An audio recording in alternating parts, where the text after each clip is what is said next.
I'm Nicholas Torres from the Social Innovations Journal, Institute, and Lab. And I'm here today to talk to you about rapid prototyping, testing your value to the end consumers in the social sector.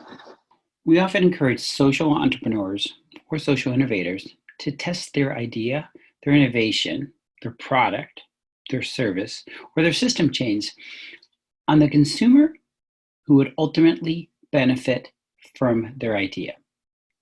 What we encourage a social innovator or a social entrepreneur to put themselves in the consumer's shoes so that they can think through their idea through a consumer's experience.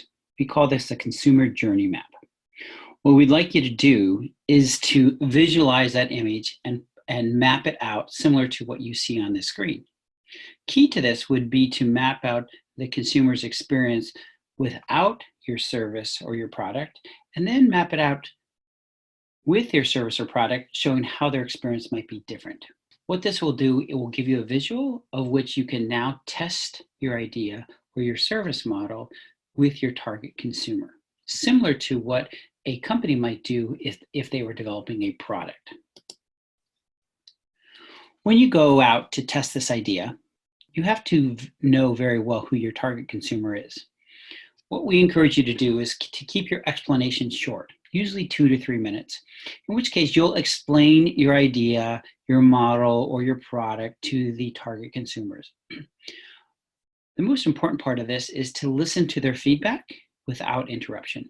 We as human beings tend to answer questions, interrupt, provide further explanations, but when we do this, we stop the process of learning from the end consumer of what we need to change or adapt that would meet their needs. And based upon this information, you can now adapt your service or your model based upon the feedback that you received. We often get the question of how often and how many times should the entrepreneur or the innovator test their idea on the target consumer.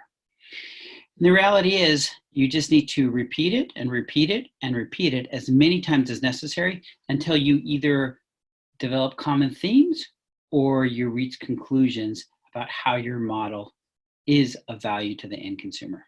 This all comes together in a visual form of your target customer journeys map, of which case you can insert that into a pitch deck to visualize your product or your service to when you explain it to potential investors. It should be accompanied with a narrative form that describes the visual, your target consumer's experience as it would be affected by utilizing your service or product.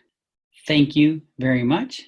This is Nicholas Torres from the Social Innovations Journal, Institute, and Lab.